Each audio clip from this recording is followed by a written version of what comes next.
Donc je m'appelle Jean-Marie Viennet, je suis prêtre depuis 50 ans, j'ai bientôt 78 ans. Et j'ai écrit ce livre qui est un peu la demande de l'abbé Pierre, parce que l'ayant accompagné personnellement, spirituellement, et même ayant été son confesseur pendant un certain temps, il m'a semblé que ce qu'il m'avait demandé avant de mourir, c'était important de pouvoir le partager. Je l'ai connu à travers le mouvement Emmaüs, dont j'ai été le secrétaire général international, mais je l'ai connu surtout en allant là-bas, en ayant des longs moments avec lui, là où il habitait, que ce soit en Normandie ou que ce soit à Alfortville, et puis dans les voyages. Donc c'est à travers tout ça qu'il m'a semblé qu'il était important de faire découvrir. L'abbé Pierre, c'est pas difficile. Il est devenu l'homme le plus populaire de France à cause de 49, de 54, mes amis au secours. Et d'ailleurs, à propos de 54, j'ai fait une émission à RTL qui a beaucoup marqué les gens. Et ce qui était frappant, c'est que les gens de RTL qui étaient là disaient l'appel qu'il a lancé en 54 est un appel qui est resté marquant. On ne voit pas comment, humainement, dans l'état où il était, il a pu lancer un tel appel.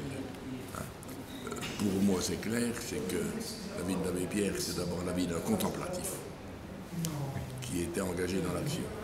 Tout à fait. Voilà. Et cela apparaît bien dans ton livre, notamment cette place importante de l'Eucharistie, mais c'est aussi la place du Saint-Suaire de Turin, où il nous dit qu'il contemple un Dieu qui s'anéantit.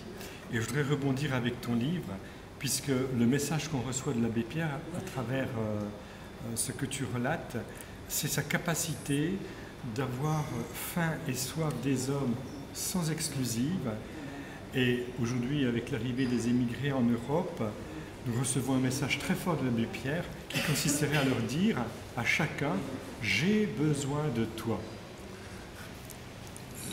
Tu évoques plusieurs choses qui sont importantes. D'abord, c'est vrai que, et je l'ai retrouvé plusieurs fois, que ce soit dans son bureau à Esteville, en Normandie, où il résidait, que ce soit à la chapelle où il était à Esteville, que ce soit après à Alfortville, il y avait toujours l'image du suaire.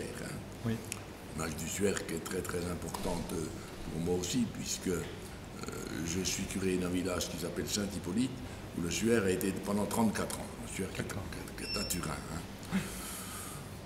Pour lui, l'abbé Pierre, c'était clair, c'est que Dieu s'est anéanti et continue de s'anéantir dans sa présence en chaque être humain, et d'abord dans le plus casé de tous.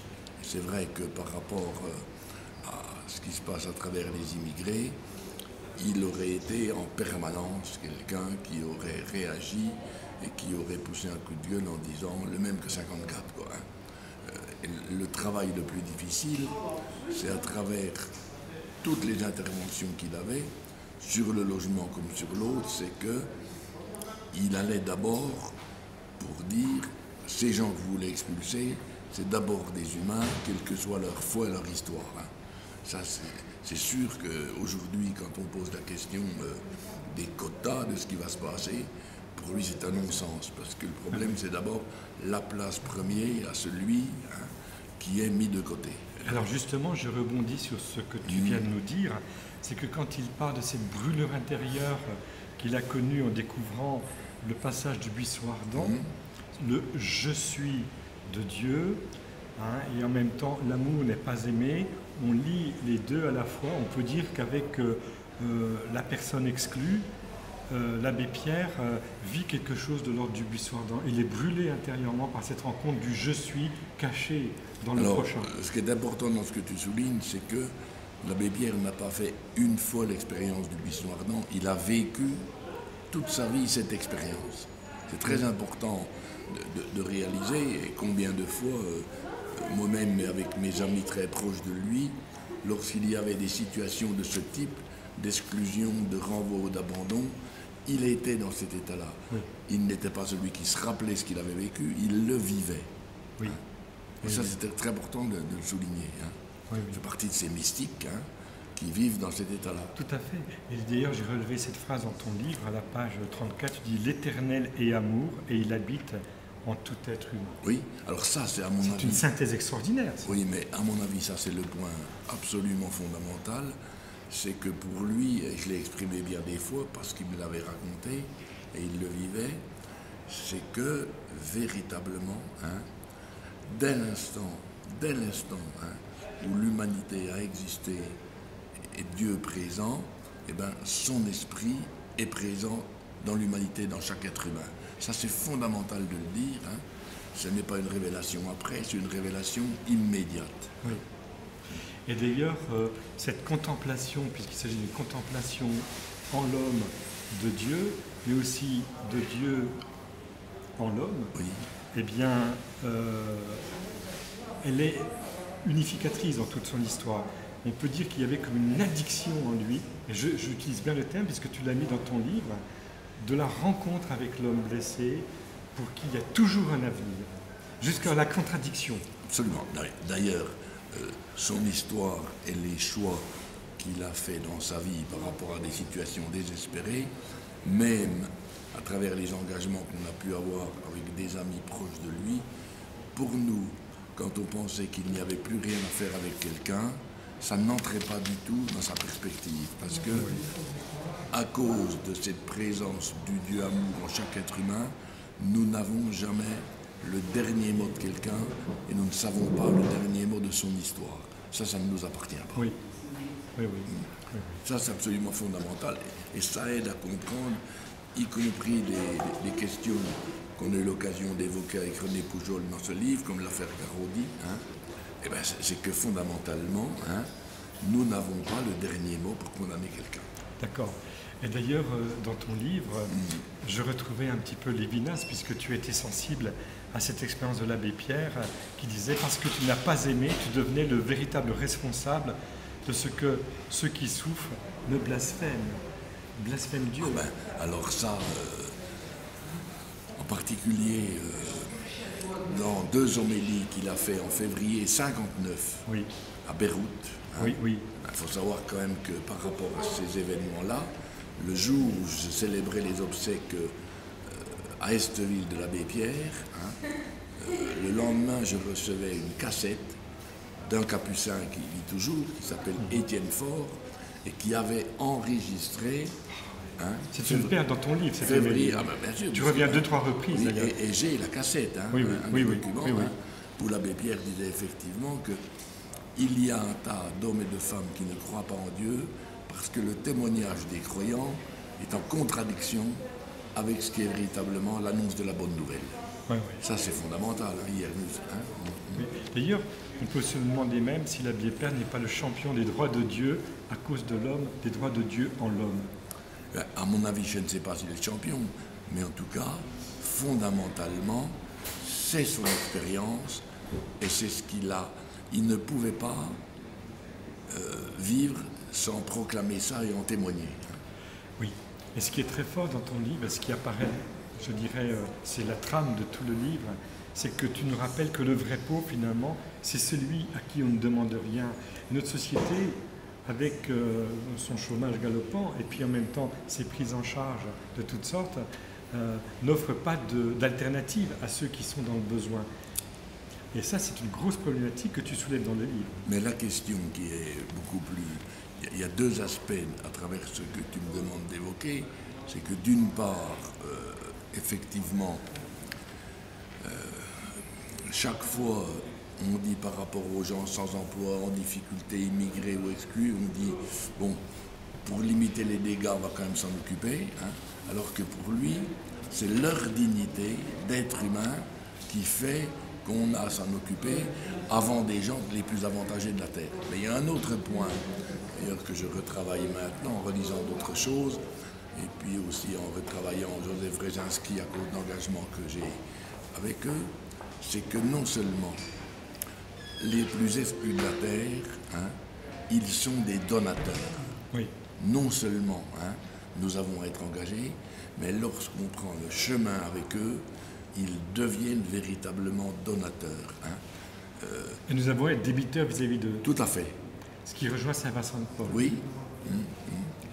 Et alors, ce qui m'apparaît dans ton livre, il y a un moment où tu dis la vie, la grande valeur de la vie, enfin tu reprends l'abbé Pierre, c'est un consentement plus qu'un choix. Mais c'est une parole explosive, ça. Toute personne peut se retrouver là-dedans. Toute personne peut dire, j'ai pas choisi ce que je vis. Tout à fait. Il disait toujours, la vie est plus un consentement qu'un choix. C'est-à-dire, il disait, c'est progressivement, à travers les personnes que je rencontre, à travers les événements que je suis amené à vivre, hein, il se trouve que j'ai un chemin à faire que je n'avais pas prévu. Et d'ailleurs, l'histoire de l'abbé Pierre est bien celle-là, puis la nôtre aussi. Hein. Mais de se dire devant cette réalité d'une rencontre, d'un événement, d'une rencontre que je fais, eh bien, est-ce que j'y adhère en y mettant toutes mes forces, ou bien je dis, ben, j'ai à subir ça, ça ne m'intéresse pas. Oui, oui. Ça, c'est un bousculement énorme. Et la vie du monde aujourd'hui, elle nous amène à ça. C'est-à-dire que la réalité, par exemple, du monde des immigrés qui nous arrivent, ils nous posent la question extrêmement forte en disant « Qu'est-ce que tu fais de ton frère hein, dans cette réalité-là » Et quand tu commences à compter, si on va en prendre 2 ou 4, hein, on est complètement perdu. Hein. Bien sûr, bien sûr. Et quand on veut les accueillir au minimum pour se protéger, on n'a rien compris de la rencontre du frère. Tout à fait. Tout à fait. Moi, je suis allé à Sangatte hein, avec l'abbé Pierre, je ne me rappelle pas exactement la date. Hein. On est allé, quand il y avait encore l'immense bâtiment qui a été détruit, hein, et ben, c'était profondément ça. Il y avait je ne sais pas combien de nationalités. Et il disait, mais il n'y a aucune humanité dans la manière dont les choses se passent, alors que ces gens-là sont là, hein, on les trie, on met des nationalités qui ne se supportent pas l'une à côté des autres, hein, on fait une espèce de parcage, hein, alors que ces gens-là hein, nous rappellent qu'ils ont quelque chose à nous dire de l'histoire humaine. Tout à fait, tout à fait.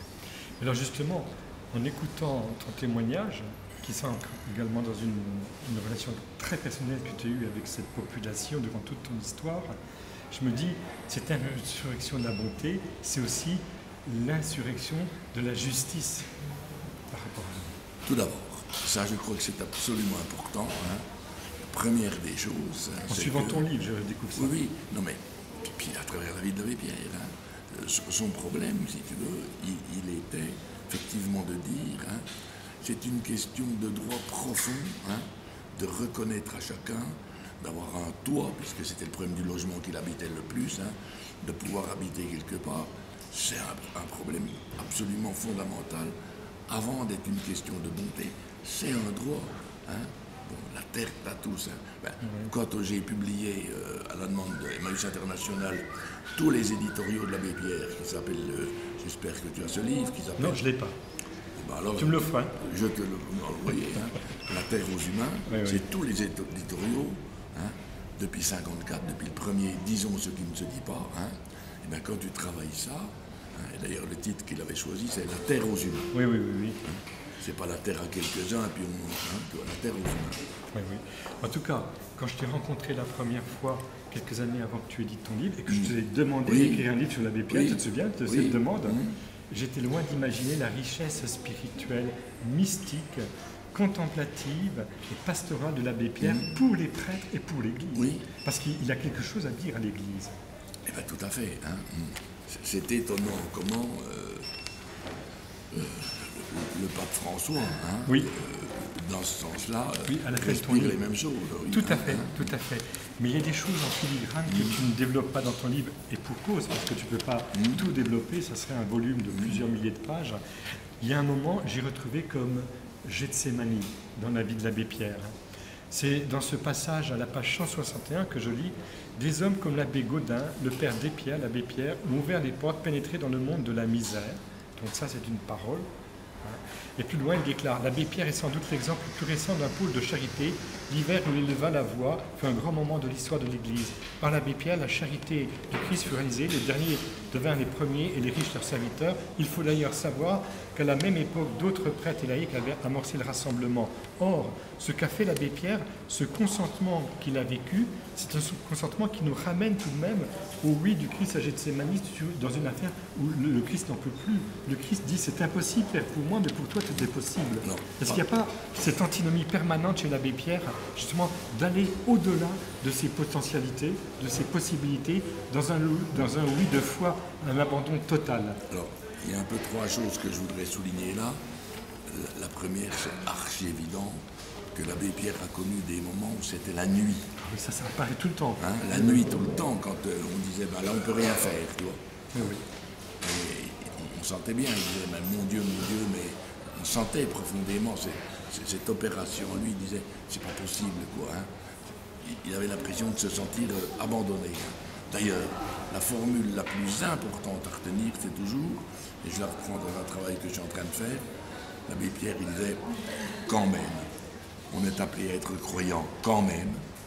Hein, quand il voyait cette désespérance, cette attitude du Christ à Gethsémani dans sa prière, quand même. Hein, et être des croyables quand même. Hein.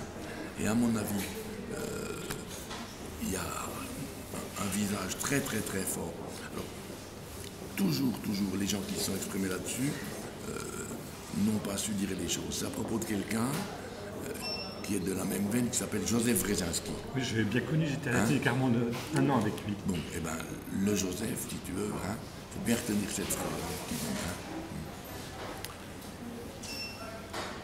si nous oublions de mettre notre vie dans les chemins de ceux d'en bas, nous oublions ô combien le don de Dieu.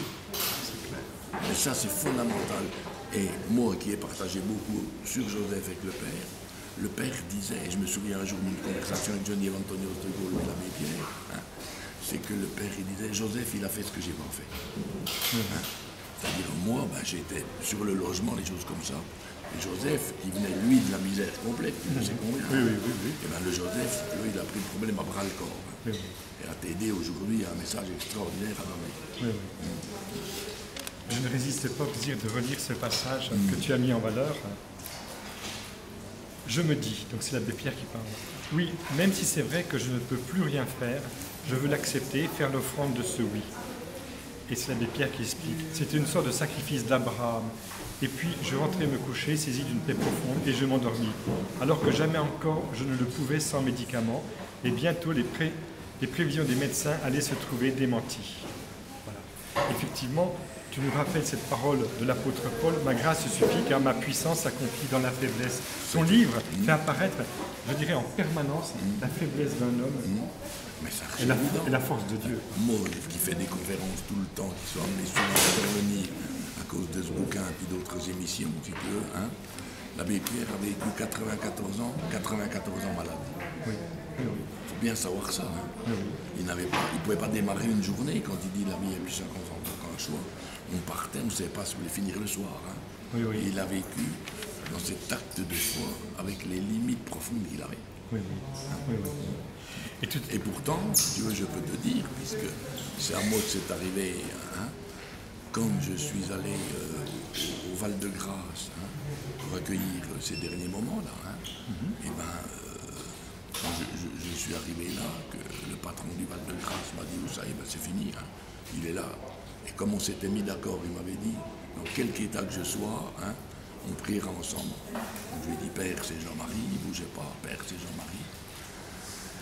Il a ouvert les yeux, je lui ai dit, on va prier, comme m'avait dit.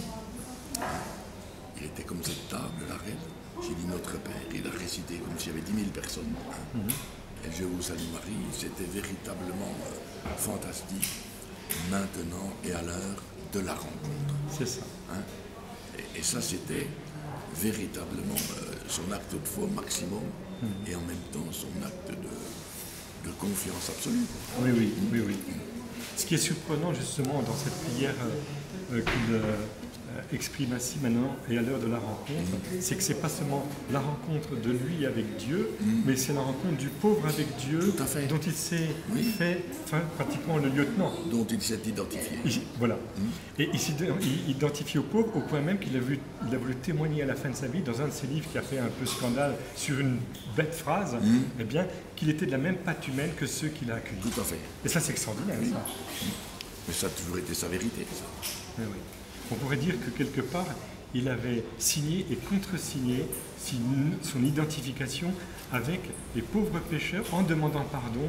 Et ce qui est au cœur de l'Eucharistie, et tu le rappelles d'ailleurs dans ton livre, cette attitude de demander pardon dans l'Eucharistie, pour lui, elle est fondamentale, mais il le fait en union avec tous les pauvres. On peut le dire de ça de lui. Tout à fait. Et c'est d'ailleurs pour ça que quand on lui fait des entourloupettes, il y a des gens avec qui c'est investi énormément, il ne va jamais refuser l'investissement, il va toujours poursuivre l'investissement alors qu'on lui dit mais baisse les bras, tu as vu le tour qu'il t'a fait. Bien sûr. Il ne lâche pas prise. C'était impossible de sa part. Hein. Il n'a jamais laissé personne. Hein. Et je me souviens, je pense qu'on le rappelle dans le livre, dans un conflit très très difficile.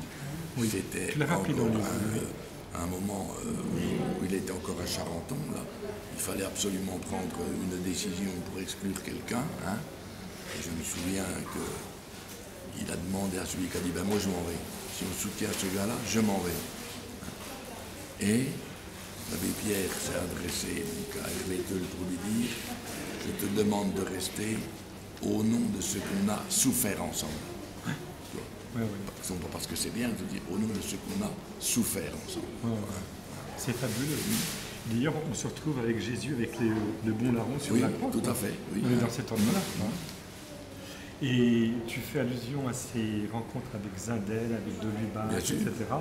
Il est évident que l'abbé Pierre... Mais, attends, il faut en dire plus, c'est que de Lubac, on ne dira jamais assez comment il l'a accompagné avant, pendant et après.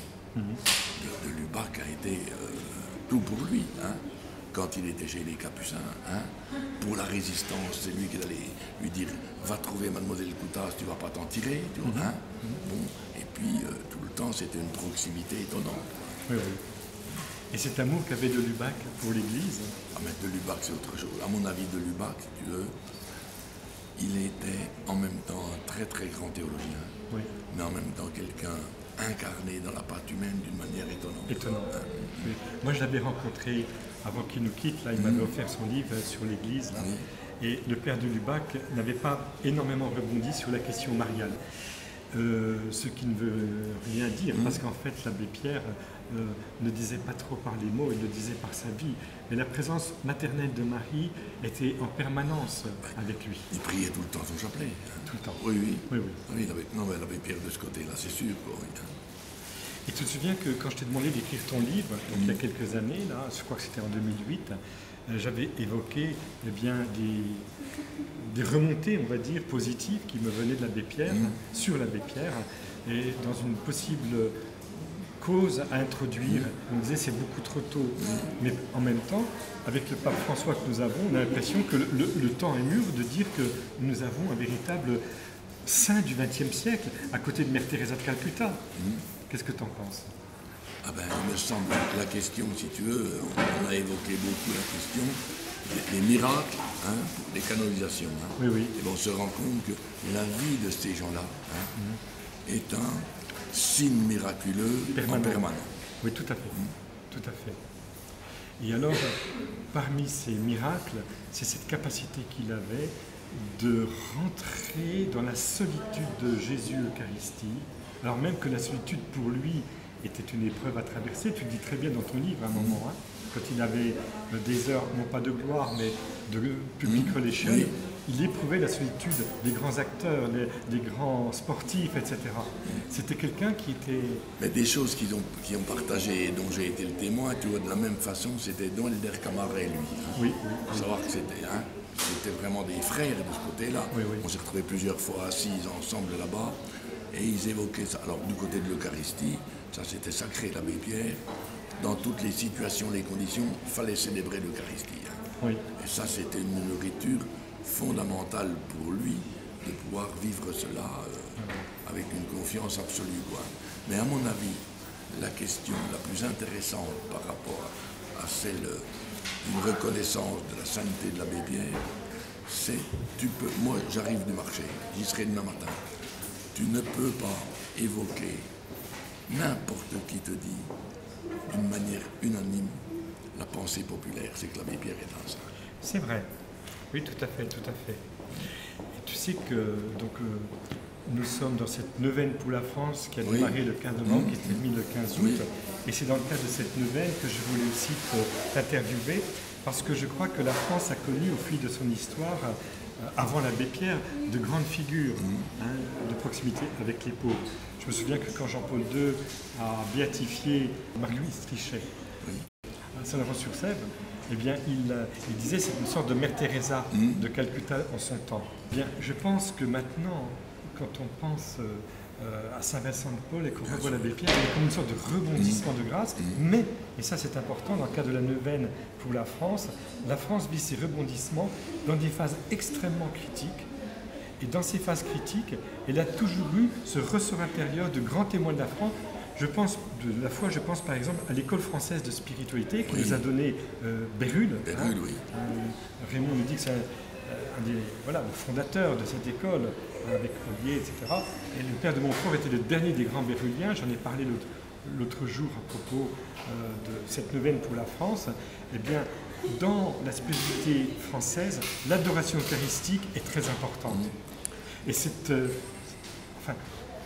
réactivité de l'Église de France au cours des siècles par rapport à la présence cachée dans le plus pauvre, le plus petit, qu'est le Christ Eucharistie, et dans le pauvre, le plus petit, qu'est l'homme blessé sur la route, exclu dans la société, c'était, je dirais, comme une constante dans l'histoire de France. Mais ce qui est quand même frappant, si tu veux, par rapport à la question de l'adoration et de l'Eucharistie, c'est que l'adoration envoyait l'abbé Pierre à un engagement radical.